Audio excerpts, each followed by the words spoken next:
Hey folks, Sam Haymart for Test Driven TV. Today we're test driving the 2014 Hyundai Equus. Now this is Hyundai's largest vehicle and its most expensive.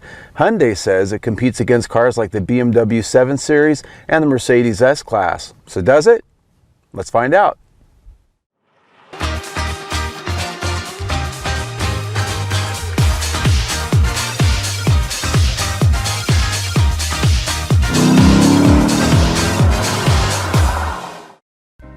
First arriving in 2010, the Hyundai Equus received a number of styling updates for 2014, including striking 19-inch turbine-style wheels, a revised front fascia, and bolder grille design. LED fog lamps are now standard up front, while at the rear a new taillight design freshens up the look. The long wheelbase stance does separate the look of this Hyundai from others in their lineup. The rear quarter view, however, has a curved flare over the wheel arch and a tail lamp style which seems a bit derivative of the last generation Mercedes S-Class.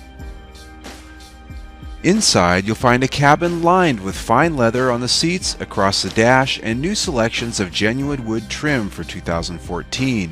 The instrument cluster and center stack controls have been redesigned to include larger electronic displays. The driver and passenger get fully adjustable heated and cooled power seats, though the passenger does get a few less adjustments. Memory settings for the driver store seat, steering wheel, and power mirror settings. The standard Lexicon audio system with navigation is operated by a console center puck, which can take a bit of learning to use through the menus. Once you get it, however, the sound quality is good with its 17 speakers, 598 watts, and 7.1 discrete surround sound.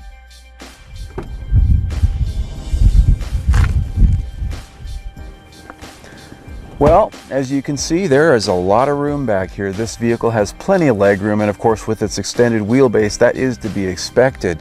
You have HVAC vents back here in the center and over here on the doorpost, so there's plenty of heat and cooling to go around as well. Now, we have electric adjustable seats back here, both for fore and aft and the recline. There's buttons on the doors here just like the driver has, so you just use that to get sort of a fore and aft adjustment, and of course then you've got the recline adjustment here. But what's interesting is it does the exact same adjustment. Both buttons, you can use this cushion, and what it does, it pushes this cushion forward or back, but when it's doing so, it also adjusts the rake. Using this button here actually does the exact same movement. So interesting detail, doesn't take away from the fact that it is adjustable and it is comfortable. Now, another interesting feature is this large center console here. It has a nice big control panel here with a puck and lots of buttons, and basically that enables you to control the HVAC for this zone back here, as well as you can do the full adjustments to the audio system that the driver has the capability of doing. Now, if you were to adjust to the Ultimate Edition of the Equus, you also get dual screens back here on the backs of these seats that enable you to see better what controls you're changing on the HVAC and the radio, but also you can watch DVDs. And one more feature is you can actually program the nav system from the back seat here and send directions up to the driver. The first thing you notice when you sit behind the wheel of the Equus is it feels like everything's far away, and that's because this has a comfort feature. When you turn the car off, the steering wheel goes back to the dash, the seat goes back, which enables easier exit. So when you start the car up, you get that familiar V8 rumble, the steering wheel and the seat as well as the side mirrors come back to your preset memory settings, which is nice. Now, a few things I want to show you. This does have, of course, a rear backup camera.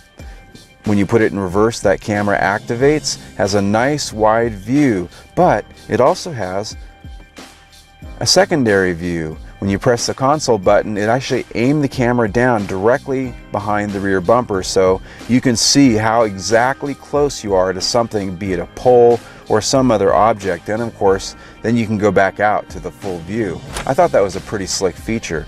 Now, there is a curiosity or two I wanted to point out. This is the Equus, which is horse. Equus means horse in almost every language that it's rooted in, yet the emblems on this car, it's a chrome bird. You see that on the shifter, on the steering wheel, on the wheel center caps, as well as on the hood. Sam just isn't quite getting the relevance of that. It looks pretty, I just don't connect it up with Equus. Now, this does have drive modes, as most cars do today, with this console mounted button. You can press it and you can get a sport mode that tightens up the steering, changes the engine mapping as well as the shifting, and on this car with the air suspension it tightens it up quite a bit. It actually makes it much more enjoyable to drive. You also have a snow mode, and you can see these indicated on the instrument cluster as well as up here on the screen. But one thing I noticed is if you turn the car off and then restart it, be it 2 minutes later the next day, it doesn't go back to what you had it set at. So if you like one of those modes, you have to remember to turn it on and off every time you get in and out of the car. The other one is the center console here. It actually has 2 split doors that open, and well, it looks actually very nice. You actually have to open 2 doors to get in and out of it if you want to take anything large enough in and out.